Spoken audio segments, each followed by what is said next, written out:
Vamos repetir esta análise, mas agora para uma outra variável que não segue a normalidade. Então, de novo, no comando Analyze Estatísticas Descritivas, vamos ao Explore, fazer Reset para limpar as escolhas anteriores e vou escolher agora o IMC, Índice de Massa Corporal destas mulheres.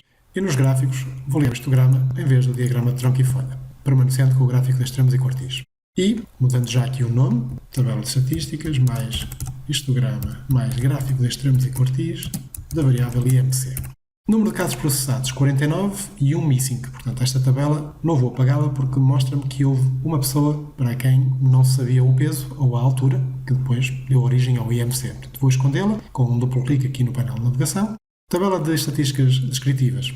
Média, 26,12. O índice de massa corporal, se estiver abaixo dos 19, quer dizer que a pessoa está abaixo do peso normal. Entre os 19 e os 25 está dentro do peso normal. E acima dos 25 já está com obesidade. Portanto, uma média de 26, que é superior a 25, significa que, em média, estas grávidas, e isto é o peso antes de engravidar, padeciam de obesidade, o que é um fator de risco para a gravidez.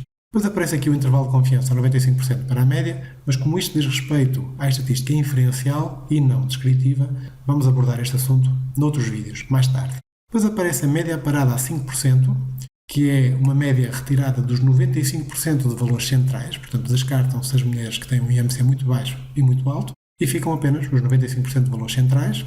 Há quem diga que uma boa média deve ser tirada dessa forma, retirando os extremos, mas, como vemos, também não reduz muito. O 26,1, arredondando, passa para 25,8. Portanto, é quase a mesma coisa.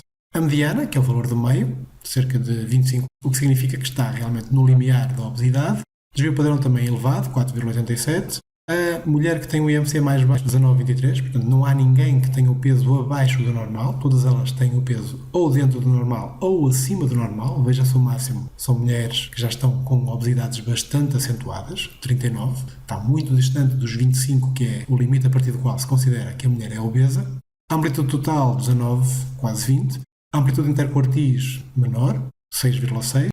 O histograma mostra-nos que realmente agora já não é normal a distribuição. É mais enviesada para o lado esquerdo, portanto, mesmo assim, predominam as mulheres que têm pesos dentro do normal, entre os tais 19 e os 25, mas daí para a frente também há aqui um pico, na casa dos 27, 28, e depois começa a cada vez existir menos mulheres com mais e mais obesidade. Mas é tendencialmente esta distribuição assimétrica, predominando os valores mais baixos. A nível de gráfico de extremos e quartis, vemos que existem dois outliers, que é a mulher número 1, o caso número 1 e o caso número 29, na base de dados, que foram considerados outliers moderados superiores. Portanto, com o seu IMC próximo dos 40, está bastante distante das outras mulheres todas, em que o máximo no outlier fica aquém dos 35.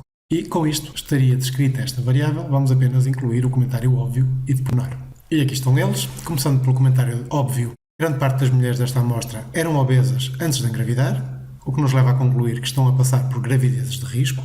E porquê é grande parte? Porque a mediana do IMC antes de engravidar, destas 50 mulheres, é de 24,9 kg por metro ao quadrado, porque o IMC é calculado de acordo com a fórmula peso a dividir por altura ao quadrado. Daí serem estas as unidades.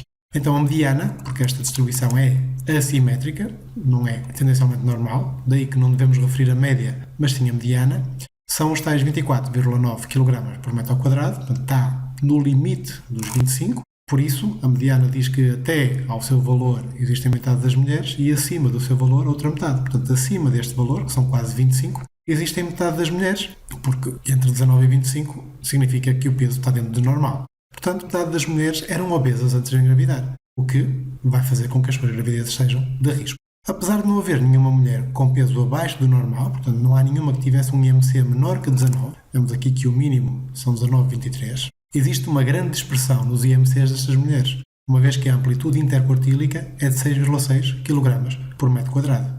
Mais uma vez, devemos mostrar a amplitude interquartílica como medida de dispersão, 6,6, e não o desvio padrão, porque esta distribuição não é simétrica, não é normal. Portanto, 6,6 deve-se ao facto de haver muitas mulheres com o peso acima do normal, com mais de 25 no IMC. Como se vê aqui, portanto, há muitas mulheres, metade, que têm IMCs na casa da obesidade. E isso faz com que a dispersão seja grande. Aliás, há mesmo duas delas que foram consideradas outliers moderados superiores, por terem um IMC de 39 kg por metro quadrado. Temos aqui duas delas, na casa dos 39. Estas ainda mais arriscada é a sua gravidez, devem ser acompanhadas mesmo de muito perto. De qualquer forma, nem todas as mulheres estão em risco, pois predominam as que têm um IMC dentro do normal, e por isso é que a distribuição é assimétrica, como se pode ver aqui. Portanto, predominam os valores mais baixos, entre os tais 19 e os 25, e escasseiam os valores de IMCs mais altos.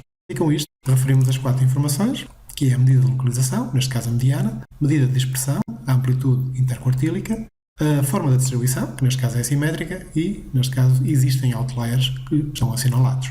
E com isto, acabamos de ver 2 situações de variáveis quantitativas, uma com uma distribuição tendencialmente normal e outra não, e como é que se descrevem essas variáveis utilizando o SPSS. Vou apenas referir como gravar estes fecheiros. O fecheiro com os resultados da análise, menu File, guardar como, Save As, eu vou guardá-lo, por exemplo, na pasta Documentos, com o nome Resultados da Análise, Save, e este já posso fechar, e a base de dados também deveria ser guardada, File, Save As, base de dados, por exemplo, 50 grávidas, na pasta Documentos, Save, e já poderia fechar.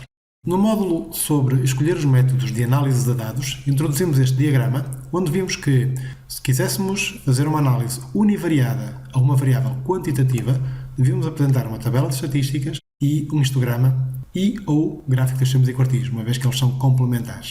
Neste vídeo, vimos que, para obter isso no SPSS, deveríamos ir ao menu Analyze, Estatísticas Descritivas e Explore, é o comando mais direto. Depois, passar a variável desejada para a caixa chamada Dependent List. E, finalmente, no botão dos gráficos, Plots, escolher o histograma e não o Stem and Leaf. Mais tarde, no módulo sobre como automatizar a análise estatística do SPSS com recurso à sua sintaxe, ainda vamos ver uma alternativa mais avançada a esses menus. E aí também aparecerão os comandos para fazer este caso particular, que é colocar apenas uma variável quantitativa ou 2 ou mais, de forma a poderem comparar-se umas com as outras. Finalmente, resta referir o enquadramento deste vídeo nos screencasts do curso. Estamos na segunda etapa da fase empírica, analisar os dados, se bem que também demos ênfase à parte da interpretação dos resultados, quando se efetua uma análise descritiva univariada, uma única variável, para uma variável quantitativa.